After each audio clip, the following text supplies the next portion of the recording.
Thank you for coming to episode number 2 of Espresso with Omar podcast. I'm your host, Omar, and today my hope is to give you an espresso shot of motivation and encouragement for your day. Today, the topic is very simple. Step 0 to 1 takes 100% effort.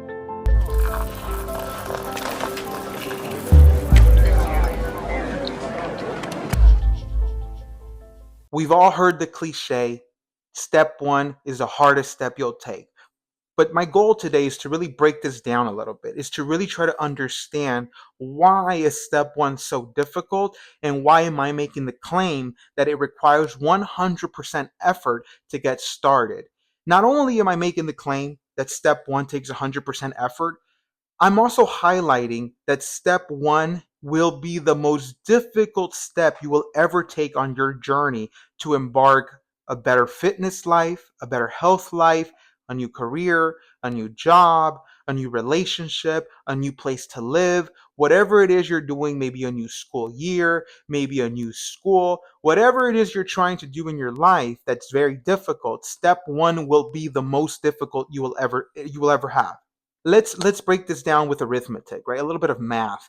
Now, to my math majors out there, my math geeks, I went down the rabbit hole of what is the increase in percent from 0 to 1, and I will say some things that are going to counter that explanation. You could go through ChatGPT or another AI source, but please suspend the literal definition of 0 to 1 percentage to have this conversation with me.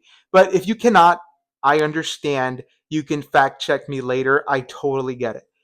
So, when you have a client who trains 4 days a week, and they've been doing this for 6 months, a year, maybe multiple years, so they train 4 days a week, for them to add 1 day a week would be about a 25% increase from their current effort, right? They already have a system in place. They know what it looks like to go to the gym and get out, recover. So adding 1 day, although it will be now 5 days a week, is not as much effort or as difficult as someone who goes from 0 days to 1. Because 0 days is 0% effort. 1 day is 100% more than 0. 1 is 100% more than 0. So it literally requires you to increase 100% of effort to get started.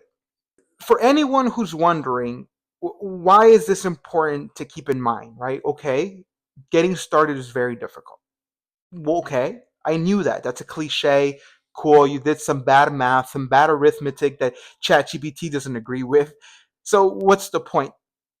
The point is, I have worked with so many clients who are getting started. They're going from 0 to getting started. And their thoughts or their goals of getting started is starting at 5 days a week, strength training, 2 to 3 days of cardio a week, dieting every day for the next 12 weeks to lose 50 pounds in the next 6 months to a year. They're going from 0% effort and action, to wanting to be at the person who's going to be going to the gym 5 days a week, doing some cardio and dieting. It's going to be difficult to go 1 day a week because you're going to have to put in 100% effort from being at 0%, and you're going to go 5 days a week, cardio 2 to 3 days a week, dieting every day to perfection for 12 weeks to lose 50 pounds. When I went to college and I started to gain weight, it didn't happen overnight. Let me take you on a little story here.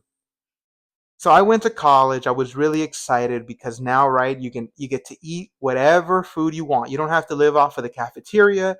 You don't have to live off of the burritos and the chalupas and the pizza slices that they give you. You can go and buy whatever you want. That's incredible. Now, if you went to a high school where you had those options already in high school, like where the In-N-Out truck came to you, or you were able to step out of the high school and go and buy some good food and then come back in, you went to a good school. You grew up in a good neighborhood. Not a lot of us didn't. We were caged in, quite literally. But when I got to college, when I got to the university, I had some options. I had Burger King, Panda Express, and some kind of version of Starbucks and Pollo Loco. My breakfast, my breakfast was the 2 for $5 chicken sandwiches from Burger King.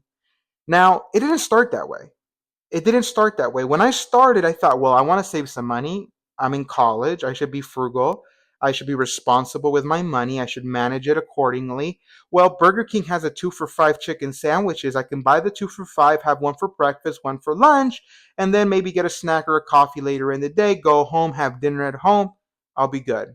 I'll spend maybe $7 a day. I'm on campus 4 days a week. 7 times 4 is about what, $28. It's about $30 a week to be able to maintain my life here at the university. I think we're doing good. Well, let's just say after eating that first sandwich the first week, I got a little extra hungry and I wanted to add the second sandwich. So it went from maybe I'll eat one and a half to I'm gonna eat both to now I'm eating both sandwiches for breakfast. So lunchtime comes around, I'm hungry. What do I do now? Well, all right. What if I do another 2 for $5 for lunch? So now I'm doing 2 for $5 for breakfast, 2 for $5 for lunch. No, I can't have 4 sandwiches. That's unhealthy. So maybe I should do Panda Express. I hear that rice and chicken and all these foods that they have here is healthier than maybe Burger King. So I'll do the 2 for $5 for breakfast, and then I'll get a plate from Panda Express for my lunchtime, so that we can balance the cuisine. So then I went from 2 for $5 for breakfast, and mind you, the money management is gone at this point because now I'm spending about $20 by lunch every day. So I still want my snack and my coffee. And I had read somewhere, because the internet is where you learn nowadays, that chocolate is actually really good to wake you up. So I got a frappe, chocolate, of course, and a brownie, of course, so that I could stay awake at my 4 o'clock class when I'm falling asleep from the bad lunch and bad breakfast I had, which I didn't know. So now I'm having 2 for $5 Burger King, a plate of Panda Express, a chocolate brownie, and a chocolate frappe for snack every day that I'm on campus, which was about 4 days a week.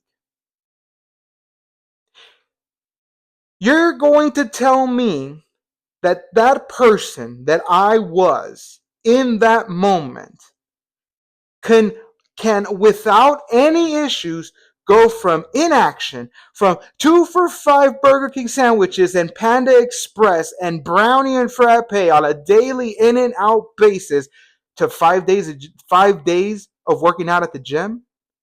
No. It took 100% effort to add one.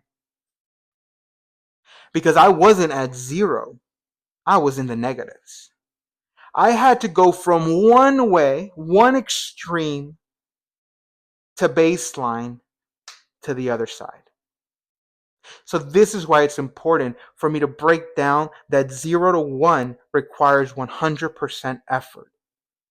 Because the implication is stop beating yourself up for adding 1 day to the gym that's not 5. You got to the gym 1 day a week, you're winning. You're killing it. Because it required everything, 100% effort to get there. Why are you shaming that? Why are you looking down on that? Why are you not celebrating that? Why are you not looking at yourself in the mirror and calling yourself a winner? It literally required 100% effort to get there. Oh, but you want 5. You want to be where someone who's been doing this for years is at. Stop comparing yourself to that, because that 0 to 1 required all the effort you had to muster. So bravo. Celebrate yourself. You're a winner. You got started. You did day one. It took everything. Now do it again next week. And do it again the next week. And do it again the next week. Make this your new routine. Wednesdays morning, I'm in the gym for 1 hour every week. Consistency. Because it requires 100% effort to add one.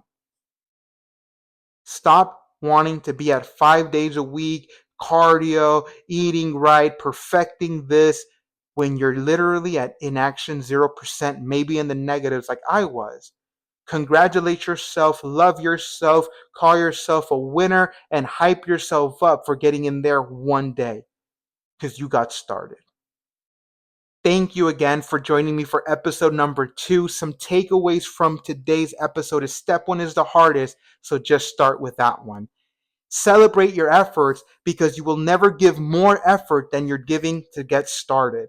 And finally, if you're trying to lose some weight, here are some very simple, easy step ones you can take, right? So I want to leave you guys with some practical weight loss tips because maybe you're at the place where you're like, you know what? It's time for me to get started with one, right? Because one requires everything and it's the most effort you're going to put. So here are some practical things without having to go all the way in any different area. Number 1, stop drinking your calories. There's so many calories in drinks, frappes, sodas, juices, smoothies, etc., etc. If you just cut those out for a little bit of time and just go for waters or 0-calorie drinks like, Coke Zeros or Diet Cokes or Powerade Zeros, Gatorade Zeros, or zero sugar, 0-calorie sweeteners for coffee, you're going to receive a lot of results, especially if you have a lot of those in your diet. Number 2, go to the gym 1 time per week and do 1 set on 5 machines, right? I always try to find ways to make this as easy as possible for an absolute beginner to get started. So if you go to any gym that you have access to and you do 5 machines, shoulder, chest, back, legs, 2 for the legs, 3 for upper body, or however you want to do that, you just pick machines and you do 1 set on each one of them, so you end up doing 5 sets, and then maybe you just finish on the treadmill. You're going to do a lot more than if you try to go away with no plan. Try to go in with no plan. So pick 5 random machines, do 1 set on each one. And I know this is very simple, but this is my intention. Some of you guys have never gotten started, have never walked into a gym. This is your step 1. If you can do this and then add more, fantastic, but get started. Increase your walking, right? The most underrated cardio in the game is just going for a walk. Increase your steps to 5,000 if you're under 5,000, or to 10,000 if you're above 5,000 per day with the little trackers, right? You could track your steps and you're going to see a lot of results for your cardiovascular and for some of your weight loss goals.